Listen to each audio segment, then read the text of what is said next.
الله أكبر الله.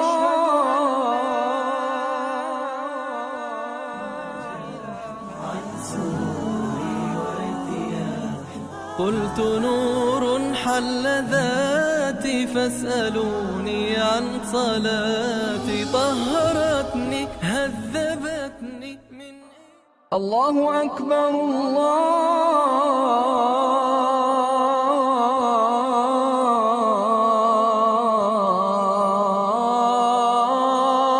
أكبر. أشهد أن لا إله إلا الله.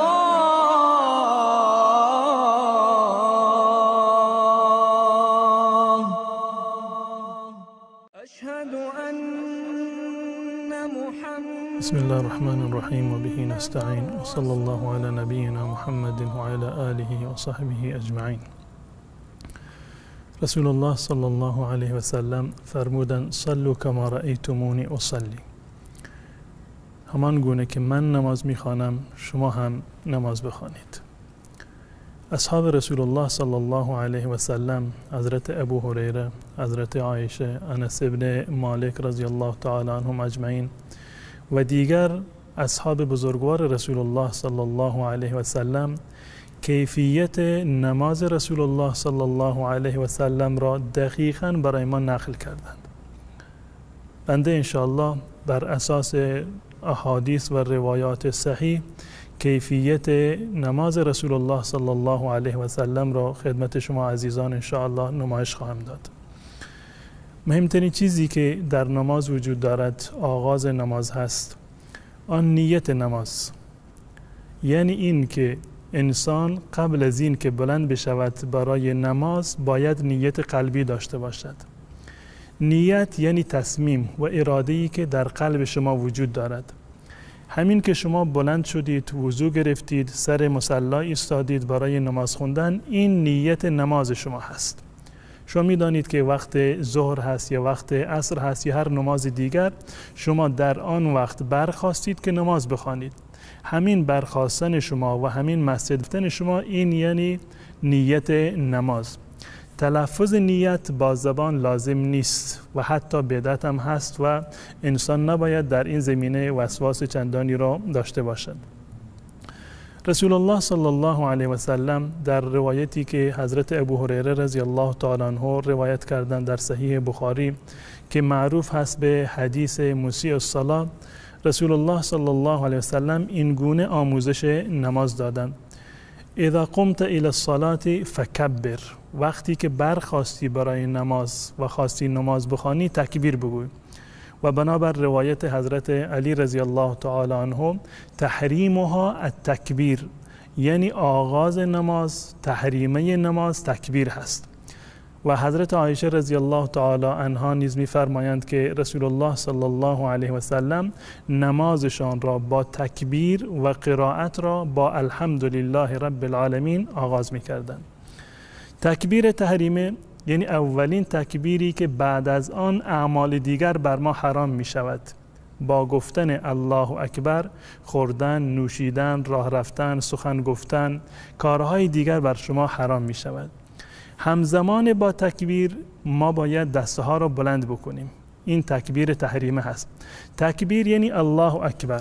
زمانی که ما میخوایم نماز را شروع بکنیم میگیم الله اکبر و همزمان با تکبیر گفتن دسته ها را بلند میکنیم به این صورت که الله اکبر، دسته ها تا این اندازه بالا میاد. بنابر روایت حضرت عبدالله ابن عمر رضی الله تعالی عنه در صحیح بخاری که ایشون میگوید که رسول الله صلی الله علیه و سلم زمانی که نماز را آغاز میکردند رفع یدیه حذو منکبیه، دسته ها را تا برابر شانه ها بالا میبردند.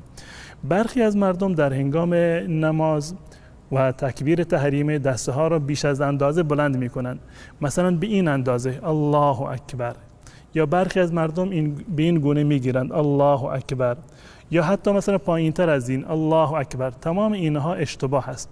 آن چیزی که مطابق با سنت رسول الله صلی الله علیه و سلم هست به این گونه هست که دو تا دست تا برابر دو تا شانه بلند بشود، به این گونه که الله اکبر.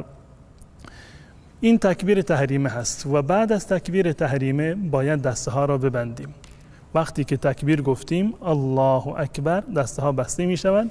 به این صورت کیفیت بستن دست در نماز، شما می توانید دسته ها را به این گونه، یعنی دست چپ را پایین و دست راست بالا هست و دست راست روی دست چپ گذاشته می شود، یا به این صورت دست را بگذارید، یا صورت قبض که به این صورت قبض بکنید، یعنی دست راست چپتون را به این گونه بگیرید.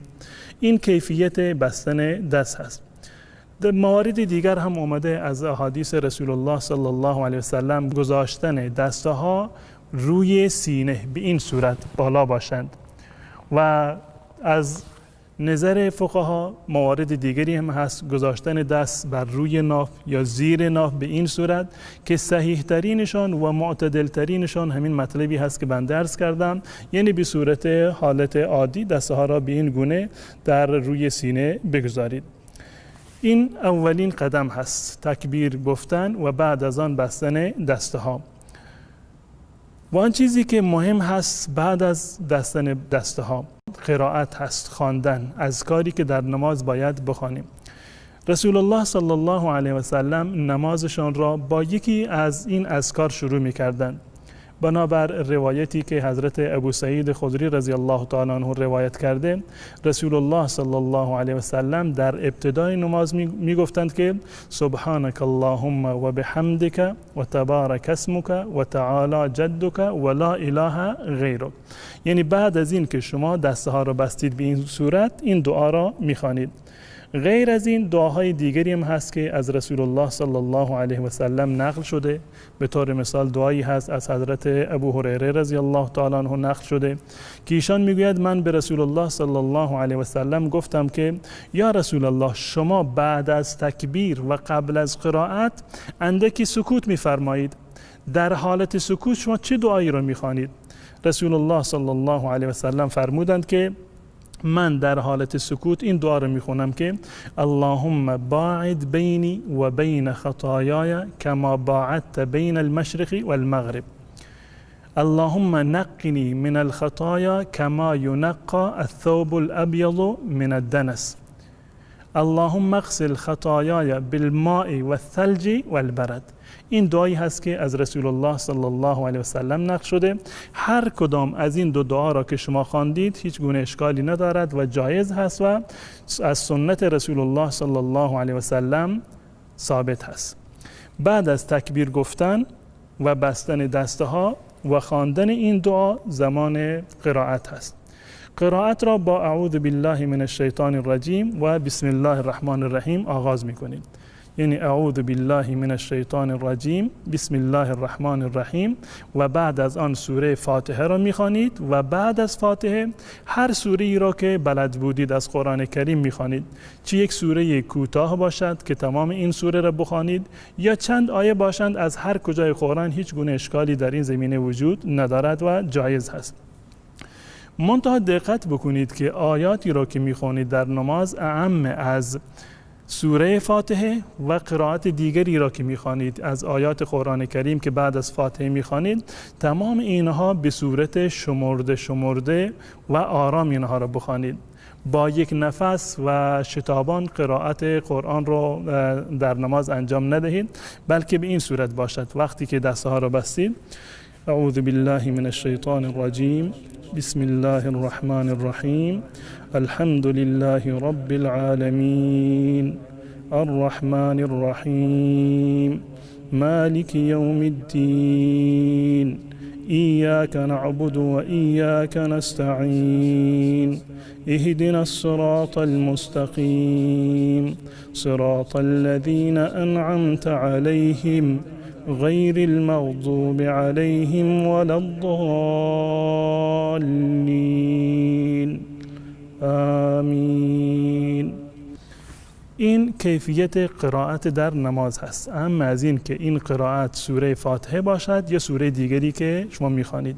بعد از این سوره فاتحه شما هر سوره ای رو یا یک آیه بلند را یا چند آیه کوتاه را یا یک سوره ای را به اندازه‌ای که برای شما میسر هست این قرائت را میخوانید و بعد از آن حالت قیام شما و قرائت شما کامل شده. و بعد از آن مرحله دیگر هست، یکی دیگر از ارکان نماز هست، این حالت رکوع هست. قبل از این که به رکوع برویم یک نکته رو حتما باید به خاطر داشته باشید که در هنگام قرائت باید لبهای شما حرکت بکند. یعنی این گونه نمی شود که شما در حالت قرائت لبها را روی هم بگذارید و هیچ چیزی را نخوانید، فقط با قلب خودتان مرور بکنید. اگر با قلب بخوانید نماز شما صحیح نیست، قرائت را انجام ندادید. قرائت یعنی این که حتما با حرکت زبان و با حرکت لبها شما یک چیزی را در حالت نماز بخوانید. بعد از این که قرائت را انجام دادید می رویم به رکوع.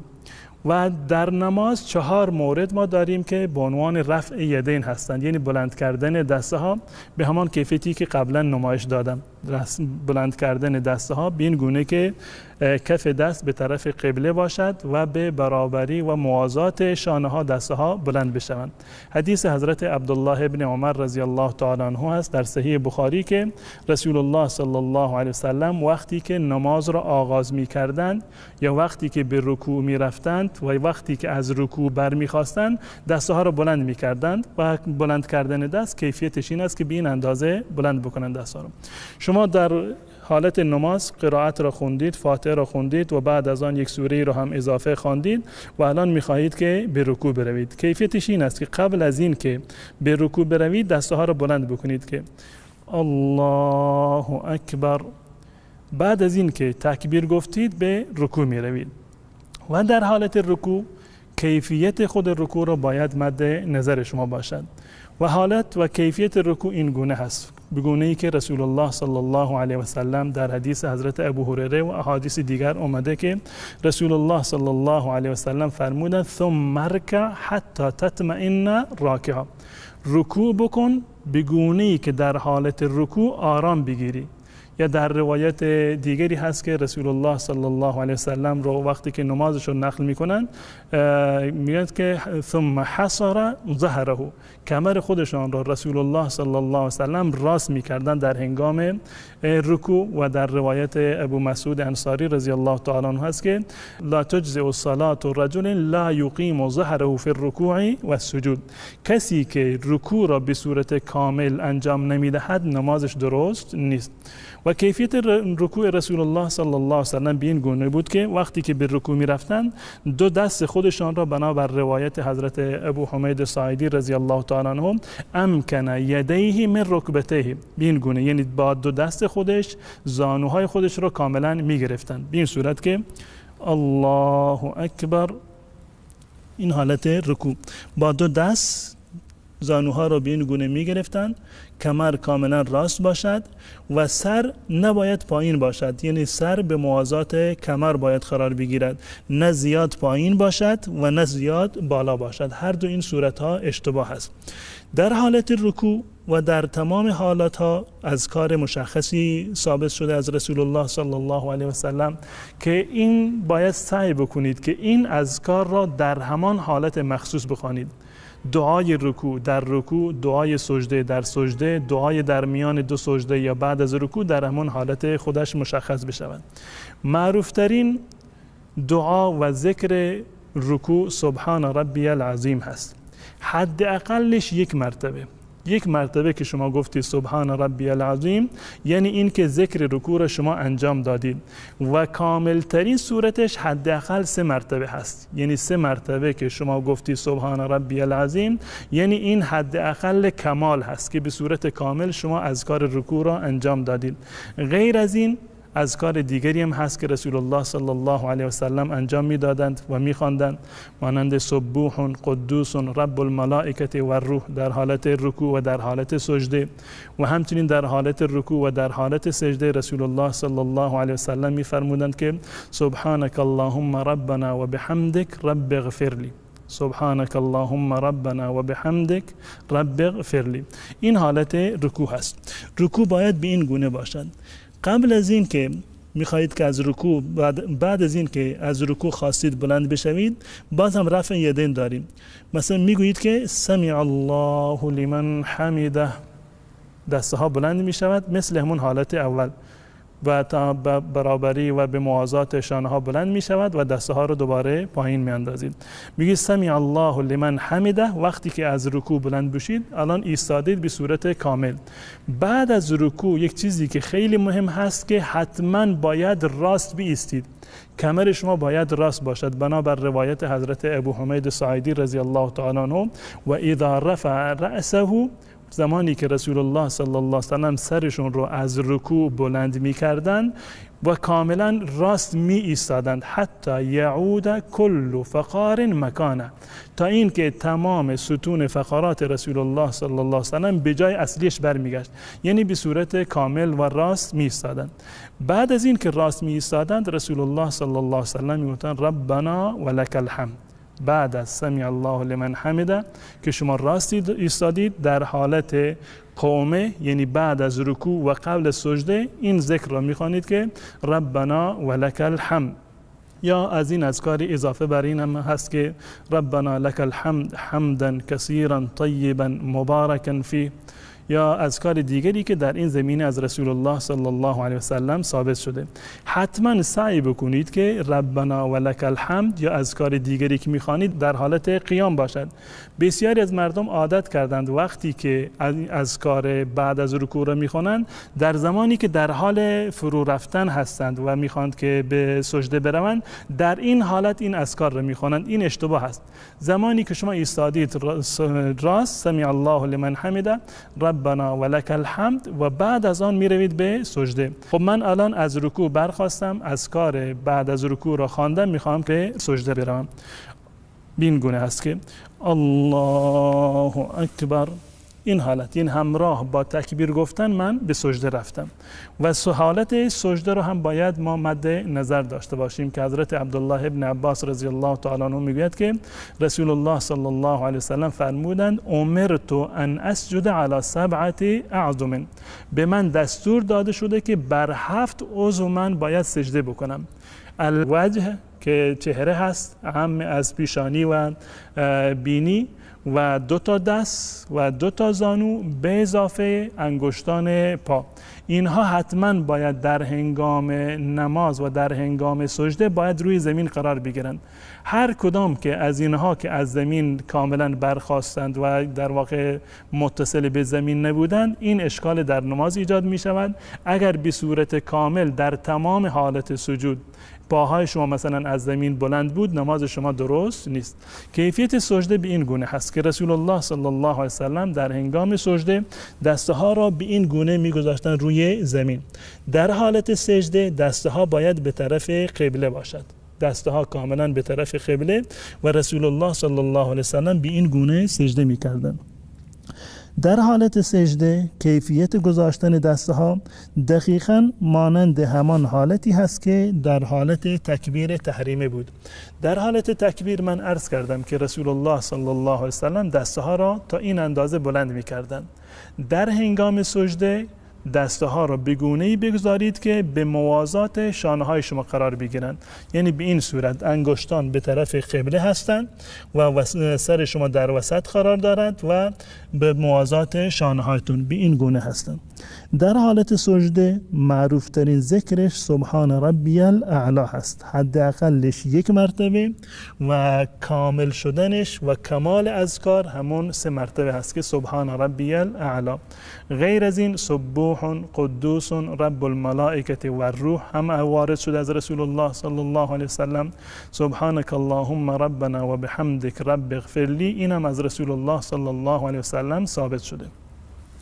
در حالت سجده حتما باید دقت بکنید که این دست شما باید از زمین جدا باشد. اگر دست شما به این گونه صاف روی زمین بگذارید، این برخلاف سنت رسول الله صلی الله علیه وسلم هست. هم این قسمت دست از زمین باید بلند باشد و هم این قسمت بازوی شما از بدن شما باید فاصله داشته باشد، یعنی دقیقاً به این گونه باید دسته ها رو شما بگذارید. دسته ها به این گونه گذاشته می شوند که هم دسته ها به این گونه که این دست هم باز هست، به زمین هم نچسبیده و به بدن هم نچسبیده. یعنی این که اگر این گونه سجده کردید این اشتباه است و همچنین اگر این گونه سجده کردید این هم اشتباه است. دستها کاملا باید به موازات شانه بر روی زمین و سر انگشتان به طرف قبله هست و این گونه سجده می کنید که بازوها و دستها از زمین بلند هست و بازوها به بدن شما نچسبیده و اذکار را می خوانید.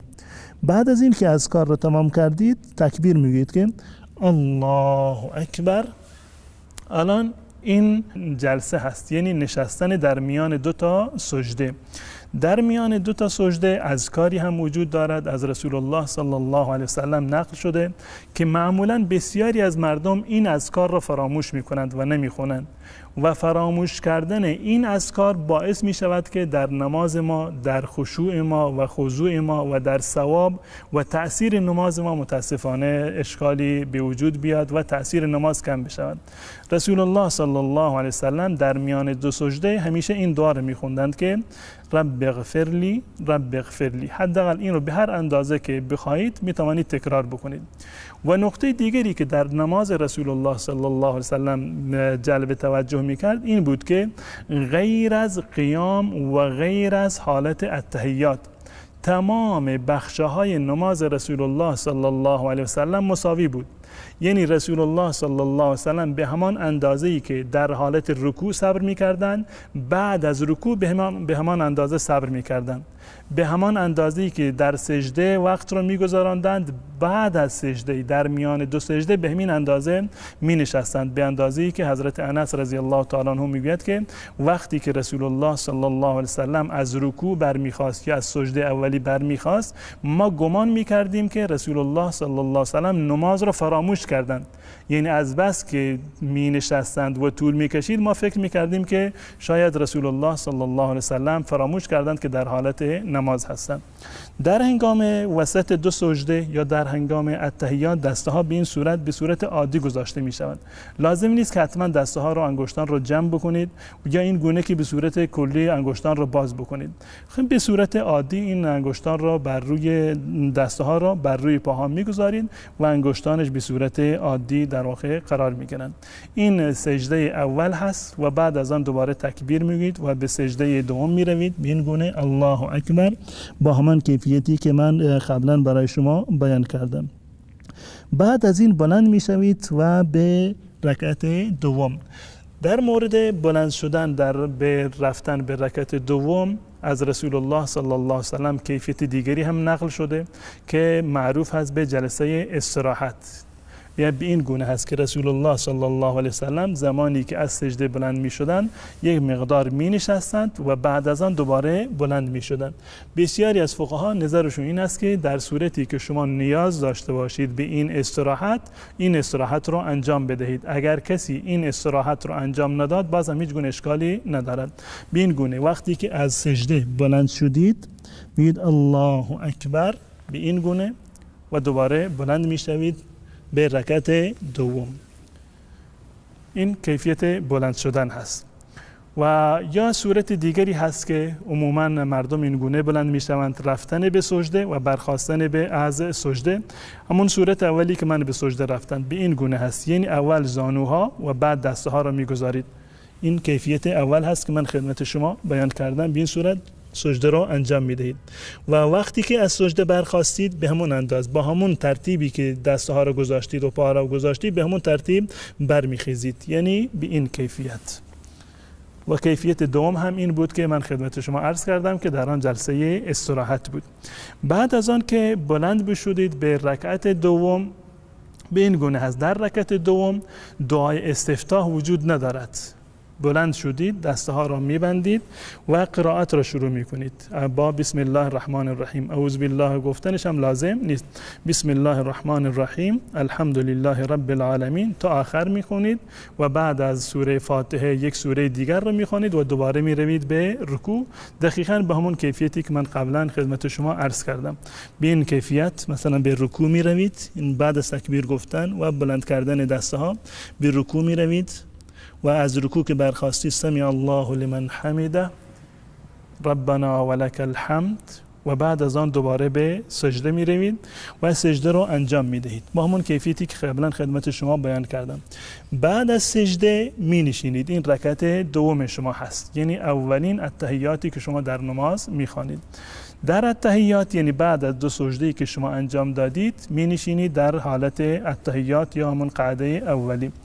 معروفترین روایتی که در این زمینه وجود دارد روایت حضرت عبدالله ابن مسعود رضی الله تعالی عنه است که ایشون میگوید رسول الله صلی الله علیه و سلم دستهای من را گرفتند و التحیات را به من آموزش دادند که حضرت عبدالله ابن عباس رضی الله تعالی عنه التحیات را این گونه نقل کرده که التحیات لله والصلوات والطیبات السلام علیک ایها النبی و رحمت الله و برکاته السلام علینا و علی عباد الله الصالحین اشهد ان لا اله الا الله و اشهد ان محمدا عبده و رسوله.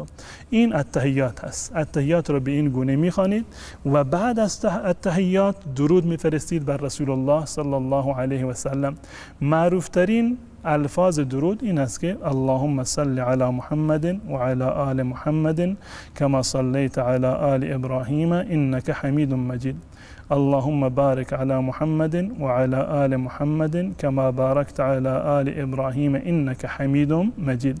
این درودی هست که شما در نماز میخوانید. بعد از این درود هر دعایی رو که بلد هستید میتوانید اون دعا را بخوانید. در نماز دو حالت دعا هستند. حالت اولی در هنگام سجده هست که رسول الله صلی الله علیه و سلم فرمودند که نزدیکترین حالتی هست که انسان با الله متعال دارد، پس بنابراین در سجده دعا بکنید، سزاوار هست که الله متعال دعای شما را بپذیرد. و حالت دوم بعد از خواندن التحیات و درود بر رسول الله صلی الله علیه و سلم است. هر دعایی را که خواستید می توانید بخوانید و به طور مثال ربنا آتنا فی الدنیا حسنة و فی الآخرة حسنة و قنا عذاب النار یا دعاهای دیگری که در این زمینه وجود دارد و اونها رو می توانید حفظ بکنید و این دعاها را بخوانید، هیچ گونه اشکالی ندارد. بعد از اینکه در التحیات نشستید، یک مورد دیگری که از حدیث رسول الله صلی الله علیه و سلم این است که ایشون در هنگام نماز و در حالت التحیات با انگشت سبابه خودشون یا سباحه خودشون دعا می‌کردن. یعنی انگشتان را به این گونه به این شکل در نماز قرار می‌دادند، دست چپ به این صورت به حالت عادی گذاشته می‌شود و دست راست به این گونه بر پای راست گذاشته می‌شود. رسول الله صلی الله علیه و سلم در هنگام التحیات با این انگشت خودشون اشاره می‌کردند، خصوصا وقتی که دعا میکردن اللهم صل علی محمد و علی آل محمد، این انگشت را تکان میدادن. یا این که مثلا میگفتن ربنا آتنا فی الدنیا حسنة و فی الآخرة حسنة که رسول الله صلی الله علیه وسلم فرمودن تکان دادن این انگشت، اشاره کردن با انگشت سباحه یا انگشت تشهد، این بر شیطان مانند یک گرز آهنین در واقع سنگین هست. این کیفیت نشستن در حالت التحیات را باید مد نظر داشته باشیم. ما دو کیفیت داریم. در التحیات اول رسول الله صلی الله علیه و سلم بنابر روایت ابو حمید ساعدی رضی الله تعالی عنه به این گونه می نشستند که پای راست خودشان را بلند می‌کردند، نصب می‌کردند، یعنی به صورت عمودی پای خودشون را قرار می‌دادند و پای چپ را فرش می‌کردند. یعنی این پای چپ هست، این پهن می‌کردند، بر روی پای چپ می‌نشستند و پای راست خودشون را به این کیفیت بلند می‌کردند و دست‌ها را هم به این کیفیت بر روی ران‌های خودشان می‌گذاشتند. این در التحیات اول هست. در التحیات اول یا در نمازهایی که دو رکعتی هست این گونه می نشستند رسول الله صلی الله علیه و سلم. کیفیت دیگری هست در مورد نشستن در التحیات که مخصوص التحیات و قعده دوم هست، مخصوص التحیات و قعده دوم نماز هست بنابر روایت حضرت ابو حمید ساعدی رضی الله تعالی عنه که ایشان میگویند که رسول الله صلی الله علیه و سلم وقتی که در التحیات و قعده دومی می نشستند قدم رجله الیسرى، قدم رجله الیسرى، این پای چپ خودشان را جلو می بردند، یعنی به این کیفیت و از زیر پای راست این پای چپ را در می آوردند و پای راست ایشون به این گونه ایستاده بود. پای راستشون راست هست و به صورت عمودی و پای چپ رو از زیر پای راست بیرون می آوردن و بر روی نشیمنگاه خودشان می نشستن. یعنی دقیقاً به این کیفیت. این کیفیت نشستن مخصوص قعده دوم هست. بسیاری از مردم اشتباهاً در قعده اول به این گونه می نشینند. نمازی که یک التحیات و یک قعده دارد باید با همون کیفیت اول بنشینیم. این مخصوص نمازی هست که 3 رکعتی باشد یا 4 رکعتی که 2 تحیات در آن وجود دارد. کیفیت اول در التحیات اول یا در نمازهایی که فقط یک قعده و یک التحیات دارند، همین کیفیت هست که باید به این گونه بنشینند. این نشستن، کیفیت نشستن در التحیات اول هست. و رسول الله صلی الله علیه و سلم بعد از این که التحیات رو میخوندن، درود رو میخوندن و دعایی میخوندن، هر دعایی که برایشون میسر بود و سلام میگفتند که حضرت علی رضی الله تعالی عنه میگوید که کیفیت نماز را که تحریمها التکبیر و تحلیلها التسلیم، آغاز نماز تکبیر هست و انتهای نماز سلام دادن هست که سلام بگویند. و کیفیت سلام دادن این گونه هست که رسول الله صلی الله علیه و سلم سلام میدادند که السلام علیکم و رحمت الله، السلام علیکم و رحمت الله، و همزمان با سلام دادن رسول الله صلی الله علیه و سلم به سمت راست نگاه میکردند که السلام علیکم و رحمت الله، به این کیفیت که چهره رسول الله صلی الله علیه و سلم از قسمت عقب کاملا دیده میشد، رخسار رسول الله صلی الله علیه و سلم. بعد از این که سلام اولی برمیگشتند به طرف سمت چپ و دوباره سلام میگفتند که السلام علیکم و رحمت الله. به این کیفیت نماز شما در واقع تمام شده. بعد از نماز رسول الله صلی الله علیه و سلم دعاهایی رو هم میخوندن و معروف ترین دعایی رو که رسول الله صلی الله علیه و سلم میخوندن این بود که رسول الله صلی الله علیه و سلم بعد از نماز میگفتند که استغفر الله استغفر الله استغفر الله. این استغفر الله را رسول الله صلی الله علیه و سلم 3 مرتبه تکرار میکردند و بعد از این استغفر الله میگفتند که اللهم انت السلام و منک السلام تبارکت یا ذا الجلال والاکرام. به همین اندازه این دعا فقط همین اندازه هست که اللهم انت السلام و منک السلام تبارکت یا ذا الجلال والاکرام. و اذکار دیگری که بعد از نماز هستند تسبیحات هستند، سبحان الله و الحمدلله و الله اکبر که 33 مرتبه هر یک از این اذکار را شما می توانید که بعد از هر نمازی بخوانید. اگر توانستی 33 مرتبه و اگر نتوانستید کمتر هم وارد شده در احادیث رسول الله صلی الله علیه و سلم، یعنی هر یکی از این اذکار را سبحان الله و الحمدلله و الله اکبر هر یکی را 10 مرتبه هم بگویید. این هم از سنت رسول الله صلی الله علیه و سلم ثابت هست. این کیفیت خواندن نماز 2 رکعتی هست که شما به این کیفیت میخوانید. بعد از این که اگر خواستید که نمازتون 3 رکعتی یا 4 رکعتی بود، برمیخیزید و رکعت در واقع 3 یا 4 رو انجام میدید. کیفیت برخاستن به همون کیفیتی هست که قبلا عرض کردم، به 2 صورت هست. یا این که دسته ها رو بر روی زمین میگذارید، به این کیفیت بلند میشوید به رکعت 3 به این کیفیت همراه با تکبیر گفتن الله اکبر و بلند میشوید، یا همون حالتی که قبلا عرض کردم که با سر انگشتان بلند میشوید. و حالت قبلی این گونه بود که وقتی که از حالت التحیات از قعده اولی بلند میشوید به این گونه الله اکبر بلند میشوید و به رکعت 3.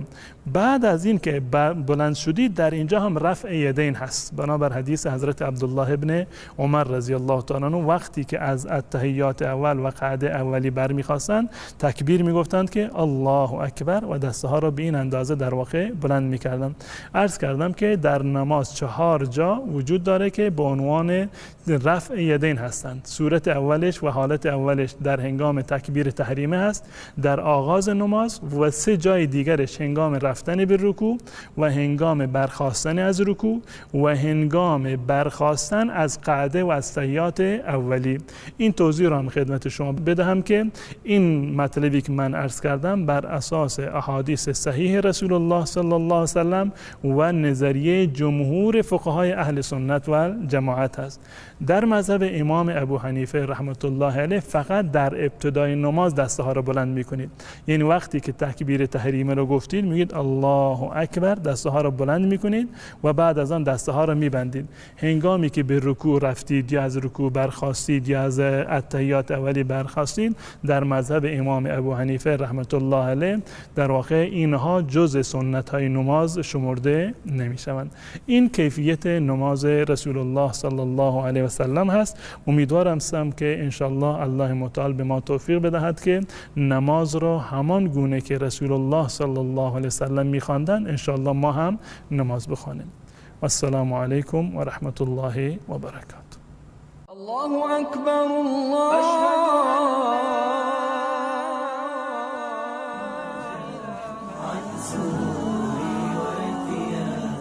قلت نور حل ذاتي فاسألوني عن صلاة